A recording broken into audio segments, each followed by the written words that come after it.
The auctioneer's gavel slammed down, and Henry's world shattered in a single, deafening crack. Sold, for a price no human should ever carry, to a man whose name sent shivers through New York's underground. He was no ordinary buyer. He was Elias Kane, the enigmatic alpha of the city's most powerful werewolf pack. A royal in a world where power was blood and fear. Henry stood frozen on the dimly lit stage, the cold metal cuffs biting into his wrists. At 24, he'd never imagined his life, once filled with dreams of art school and quiet evenings sketching in Brooklyn, would lead here, to a clandestine auction hidden beneath the city's glittering surface. His heart pounded as Elias rose from the shadowed audience, his tall, muscular frame cutting through the crowd like a blade. Those stormy blue eyes locked onto Henry, sharp and unyielding, promising a future Henry couldn't fathom. "Move," Agar barked, shoving Henry toward the side exit. The air in the underground chamber was thick with cigar smoke and the metallic tang of fear.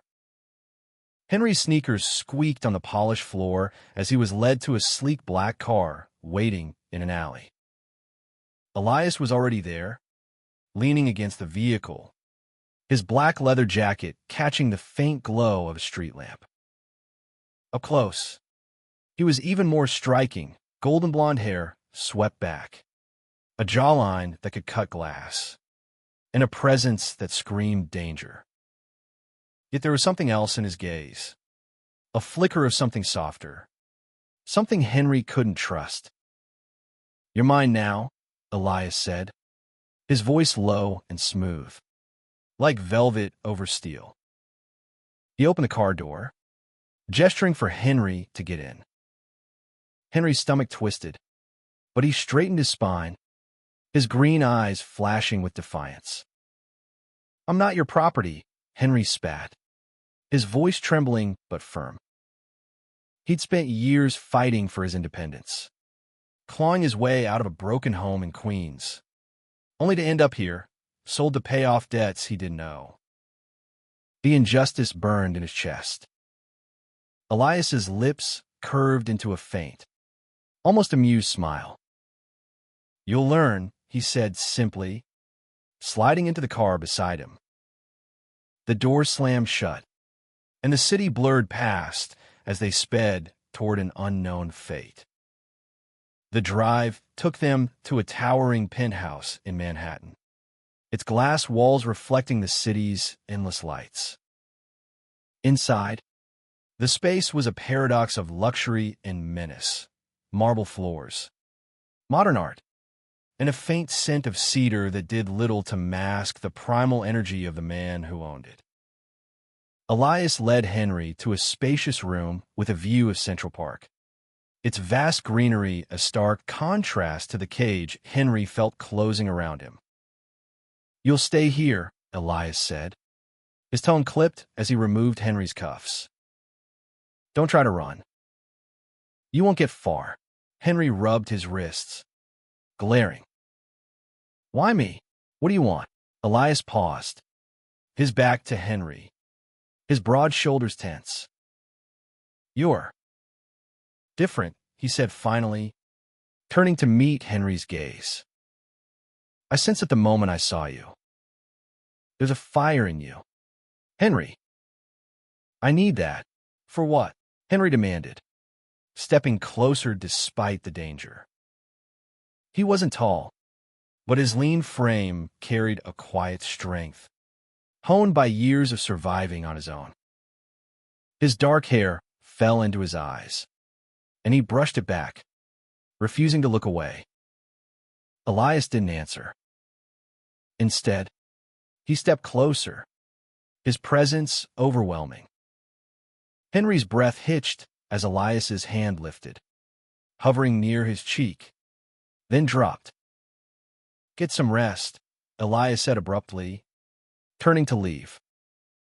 The door clicked shut, leaving Henry alone with his racing thoughts. That night, Henry couldn't sleep. The bed was too soft, the room too quiet. He paced to the window, staring at the city below. He'd heard stories of the werewolf packs that secretly ruled parts of New York, their power rooted in ancient bloodlines and ruthless control.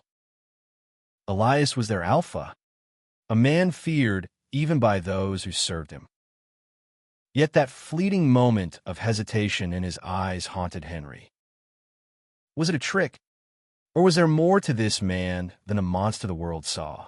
The next morning, a knock startled Henry awake. A young man entered, carrying a tray of breakfast, fresh fruit, croissants, and coffee that smelled like heaven. He introduced himself as Caleb, Elias's right-hand man, with a warm smile and brown eyes that seemed too kind for this world. "Eat," Caleb said. "You'll need your strength." "For what?" Henry asked, suspicious. Caleb's smile faltered. "Elias has plans for you. But don't judge him too quickly. He's complicated." Henry scoffed, but took the coffee, its warmth grounding him. As Caleb left, Henry noticed a sketch pad and pencils on the desk. His fingers itched to draw, to escape into the one thing that had always been his refuge.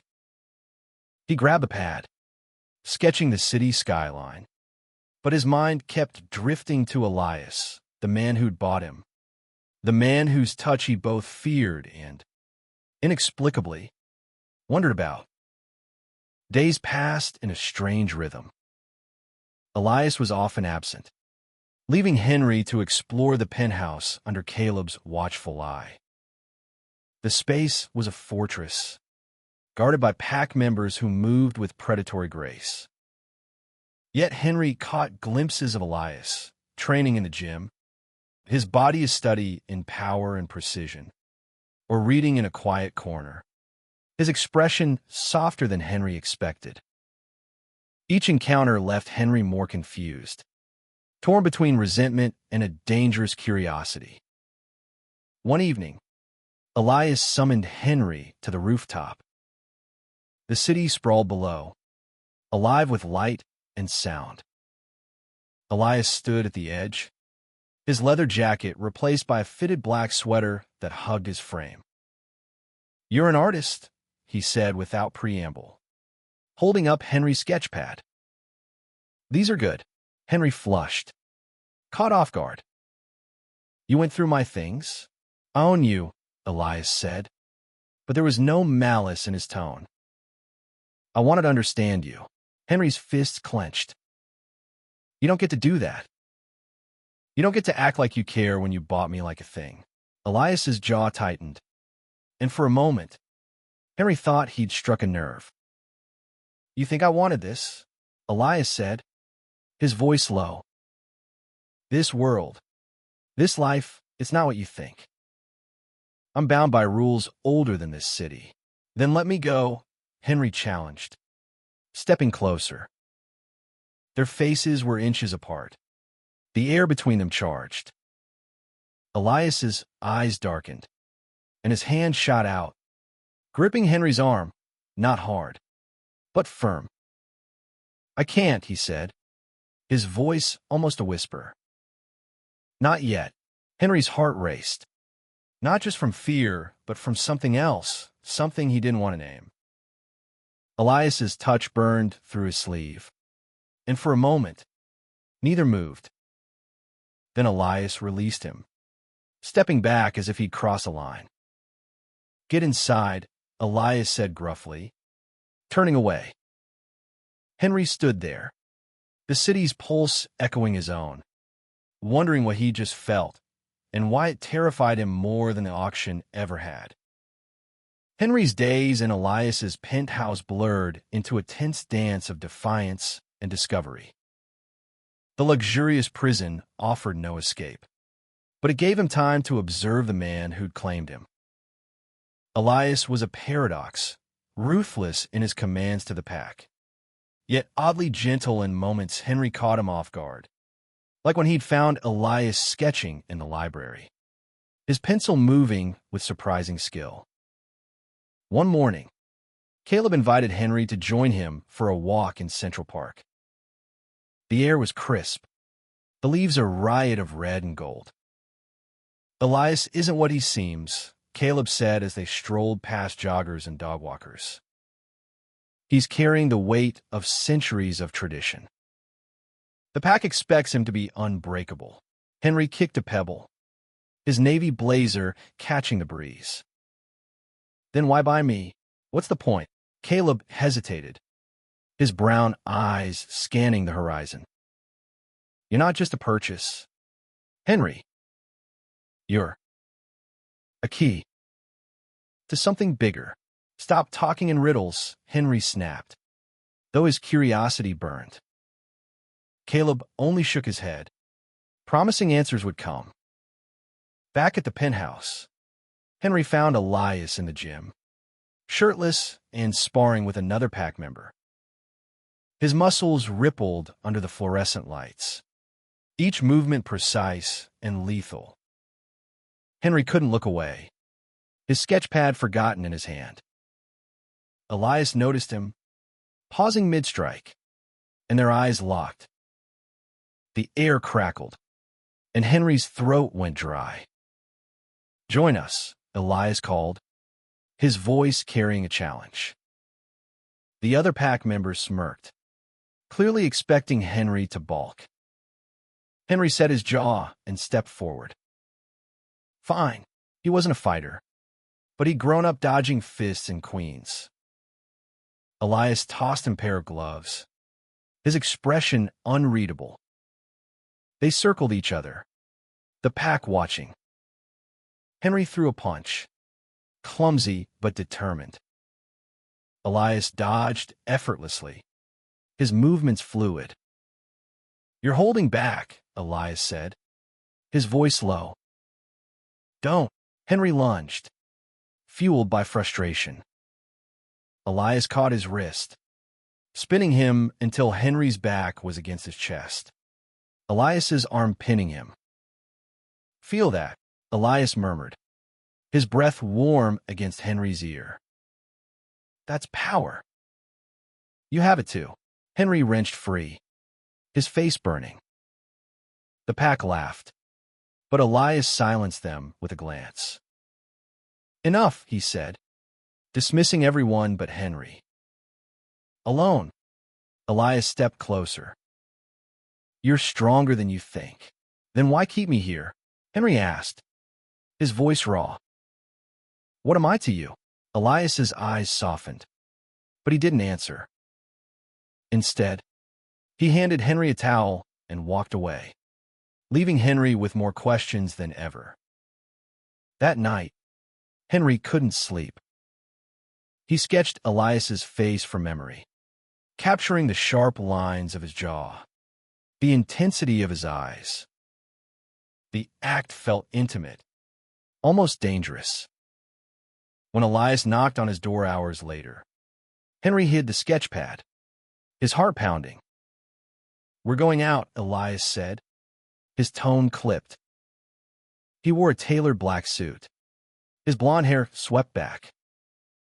Henry followed, dressed in a borrowed blazer and jeans, feeling out of place beside Elias's effortless elegance. They arrived at a rooftop gala in Tribeca, the city's elite mingling under string lights.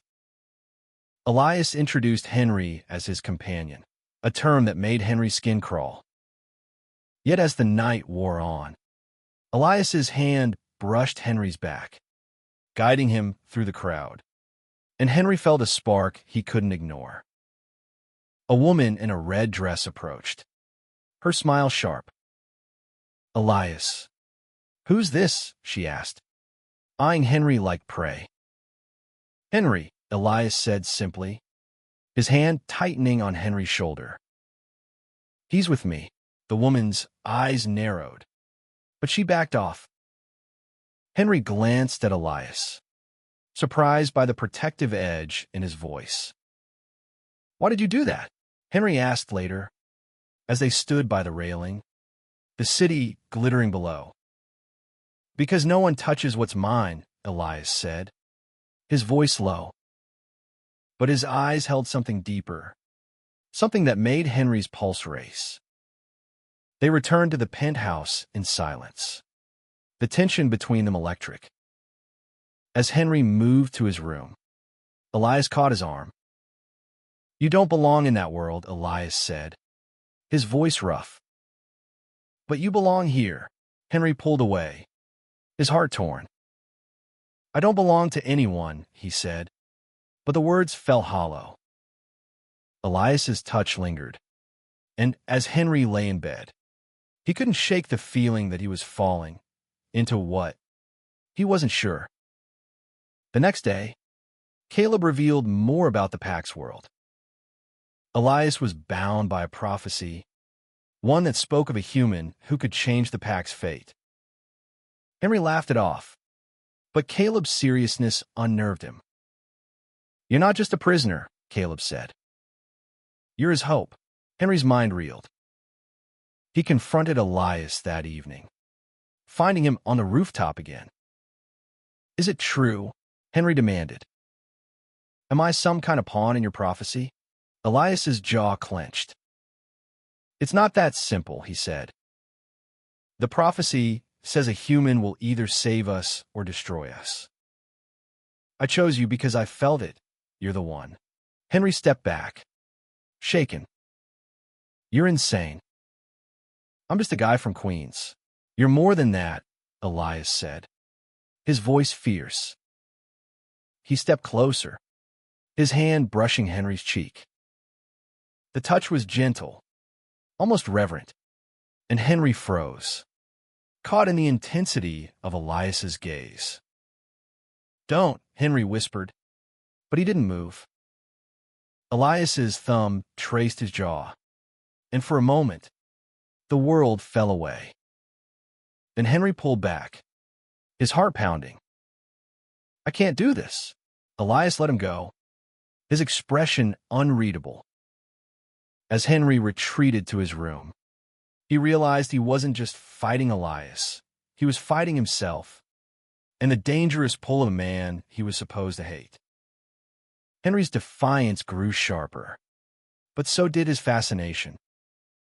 Elias was a storm, beautiful, destructive, and impossible to ignore. Every interaction left Henry reeling, caught between anger and a longing he couldn't name. One afternoon, Elias invited Henry to a pack meeting in a hidden warehouse in Brooklyn. The air was thick with tension as pack members, men and women with eyes that glowed faintly in the dark, debated their future. A rival pack was encroaching, threatening war. Henry stood at the back, feeling like an outsider, until Elias called him forward.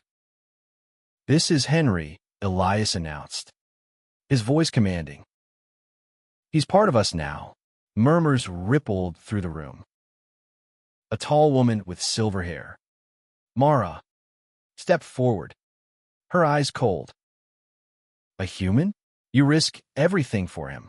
Elias's gaze didn't waver. "He's my choice." Henry's chest tightened. He didn't understand Elias's faith in him, but the weight of it was suffocating. After the meeting, Mara cornered him. "You don't belong here," she hissed. "You'll ruin him." Henry met her stare. "I didn't ask for this." "Then leave," she said. "Before it's too late." That night, Henry considered running.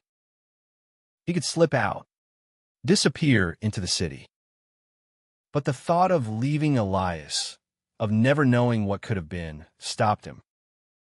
Instead, he found Elias in the library, poring over ancient texts. "What are you looking for?"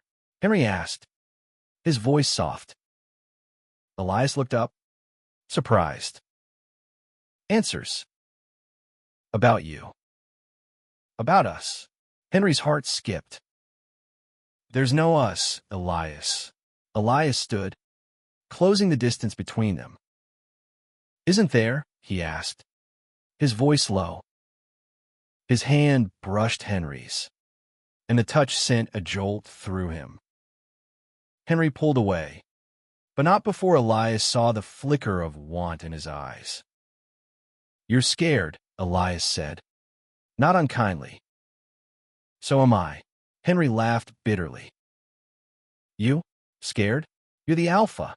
I'm a man too," Elias said, his voice raw.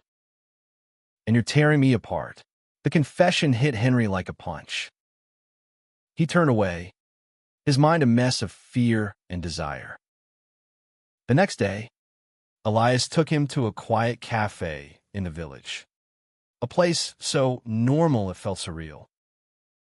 They sat in a corner, sipping coffee, and for once, Elias seemed almost human. He talked about his childhood, raised in a pack that demanded perfection, and Henry found himself sharing stories of his own, his mother's abandonment, his years of scraping by. "You're a survivor," Elias said, his eyes warm. "That's why I chose you." Henry looked away, his throat tight. "You don't know me. I want to," Elias said, his hand covering Henry's on the table. The touch was electric, and Henry didn't pull away.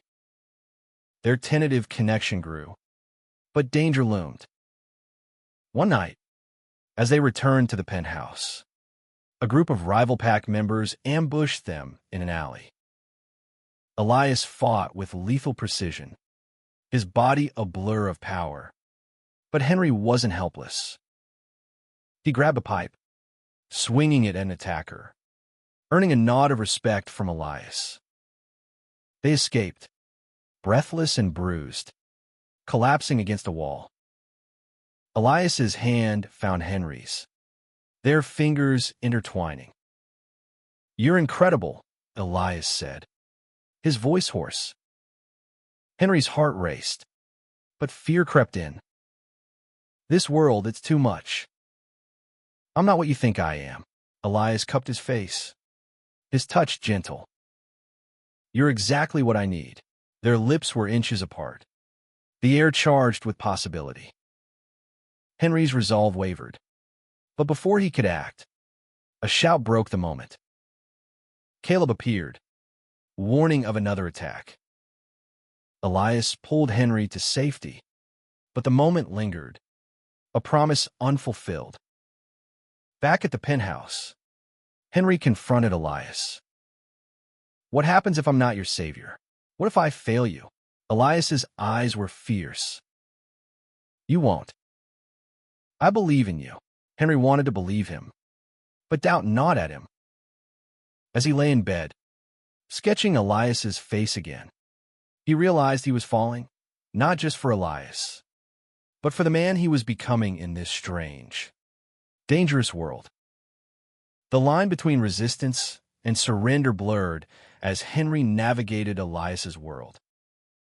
Each day brought new challenges, pack politics, rival threats, and the growing pull of Elias's presence. Henry caught himself watching Elias, memorizing the way his blonde hair caught the light, the way his rare smiles softened his sharp features. One evening, Elias took Henry to a secluded cabin in the Catskills, a rare escape from the city. The air was cool, the stars bright above the trees. They sat by a fire, the crackling was the only sound. "Why here?" Henry asked, his voice soft. "I needed you to see me," Elias said, his eyes reflecting the flames. "Not the alpha. Just me." Henry's heart ached. He saw the man beneath the title, the weight of leadership, the loneliness of power. "Who are you?" "Elias?" he asked. Elias leaned closer, his voice low. "Someone who's been searching for you his whole life." The words hit Henry hard. He stood, pacing to the edge of the firelight. "You can't say things like that. You bought me. Elias. This isn't real. Elias rose, closing the distance. It's real to me, he said, his hand brushing Henry's arm. I didn't choose you for the prophecy. I chose you because I felt you. Henry's breath caught. Elias's touch was a spark, igniting something he'd fought to suppress. He stepped back, but Elias followed, his eyes pleading. Let me in, Henry. Just once, Henry's walls crumbled. He grabbed Elias's shirt, pulling him close, and their lips met in a kiss that was fierce and desperate. The world fell away, leaving only the heat of Elias's mouth, the strength of his arms. When they parted, Henry's voice trembled. This doesn't change anything. It changes everything, Elias said, his forehead against Henry's. They returned to the city, the kiss a secret that burned between them. But danger was closing in. Mara, the silver-haired pack member, confronted Henry again, her words venomous. You're a distraction. He'll fall because of you. Henry's doubts flared, but Elias's faith in him held firm.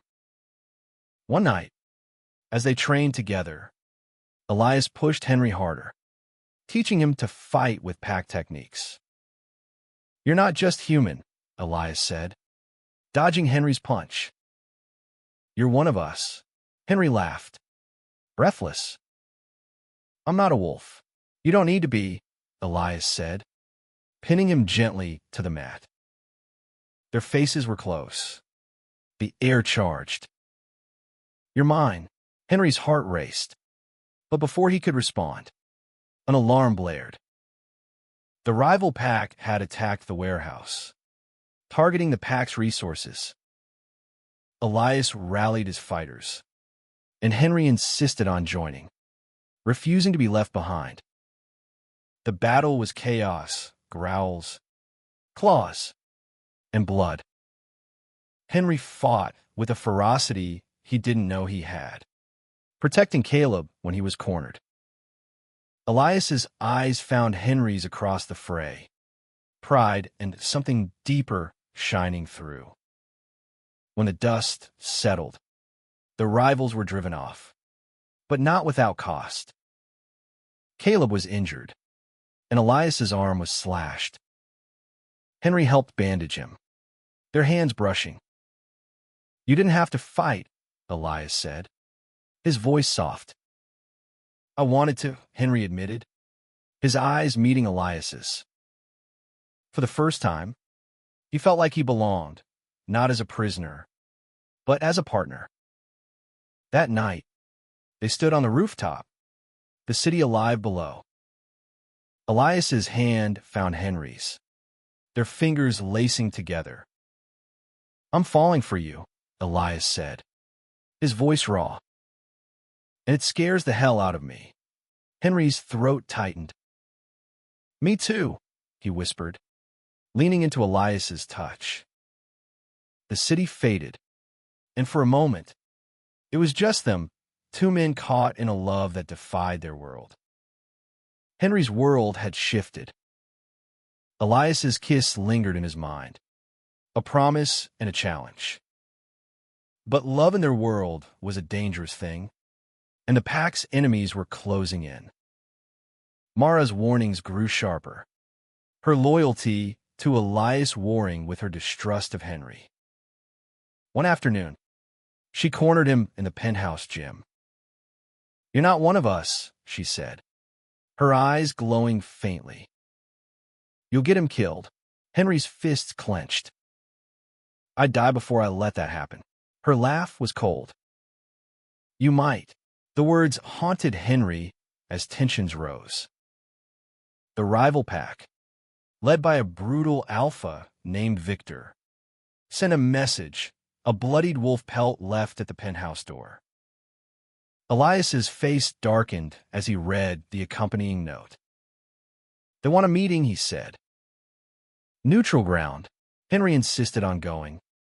despite Elias's protests. "I'm not staying behind," he said, his voice firm.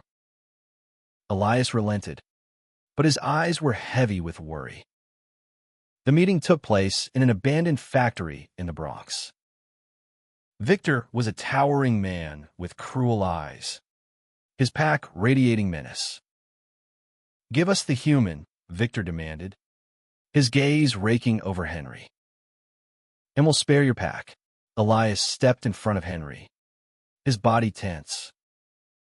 "He's not for sale." Victor smirked. "Everything has a price." The talks broke down, and chaos erupted. Henry fought alongside Elias, their movements synchronized, a testament to their growing bond. But Victor was relentless, his claws aimed at Henry. Elias took the blow, blood blooming across his chest. Henry's scream echoed as he dragged Elias to safety, Caleb covering them. Back at the penthouse, Henry tended to Elias's wounds, his hands shaking. "You can't do that again," Henry said, his voice breaking. "You can't die for me." Elias's hand covered his, warm and steady. "I'd do it 1,000 times." Tears stung Henry's eyes. He kissed Elias, soft and desperate, pouring everything he felt into it. Elias pulled him close, their bodies pressed together, hearts racing as one. The next day, Elias revealed the prophecy's full weight. "It says a human will unite or destroy us," he said, his voice low. "I believe you'll save us, Henry. But it's your choice." Henry's mind spun. He wasn't a hero, just a guy who'd been sold to a world he didn't understand. But Elias's faith in him was a lifeline, and he clung to it. They trained harder, preparing for war. Henry grew stronger, his body adapting to the pack's rigorous demands. Elias taught him their history, their struggles, and Henry saw the man behind the alpha, a man who loved fiercely, even when it cost him.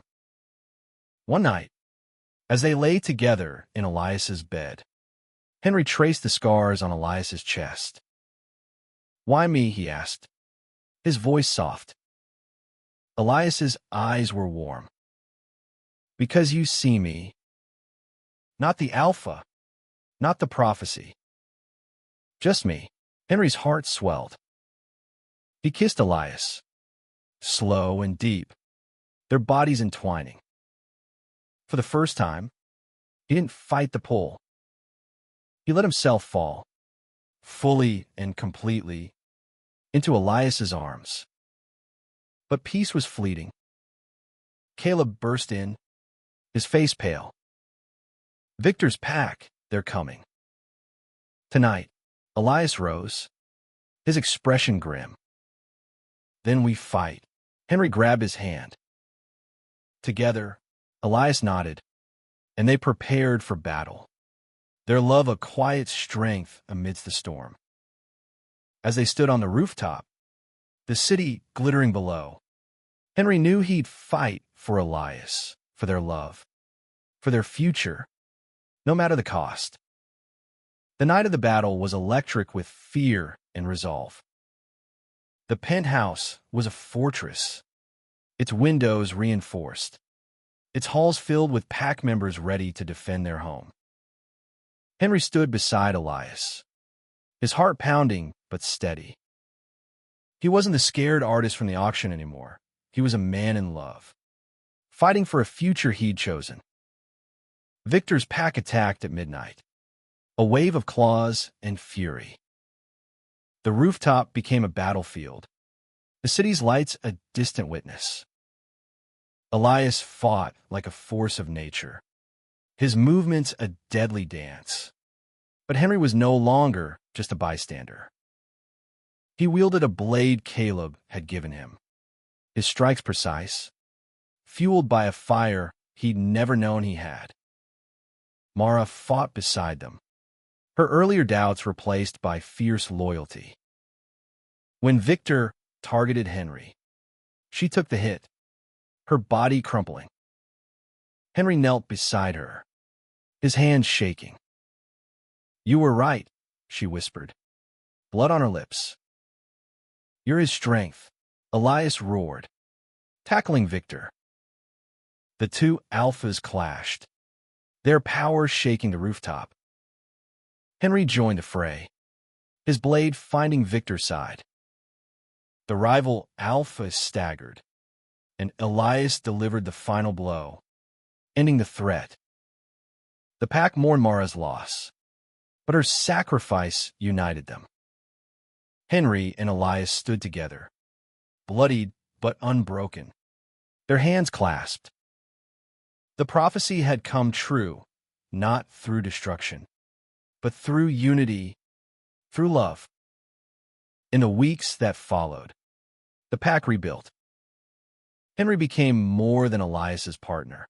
He became a leader, his human perspective bridging divides within the pack. He sketched their story, filling the penthouse with art that told of struggle and hope. One evening, Elias took Henry back to the Catskills cabin. The stars were brighter now, the air lighter. They stood by the fire, Elias's arms around Henry. "You saved us," Elias said, his voice soft. Henry shook his head. "We saved each other," Elias smiled, pulling him close. Their kiss was a promise, a vow to face whatever came next together. The city, the pack, the prophecy, they'd faced it all and emerged stronger. Henry had fought Elias's touch, fought his own heart, but in the end, he'd found something worth craving forever, a love that defied the odds, a home and a man who'd once been his captor. As they stood under the stars, Henry knew this was only the beginning. Their love was a rebellion, a beacon for others. And in a world of wolves and men, they'd carve out a place where love, fierce, forbidden, and true, could thrive.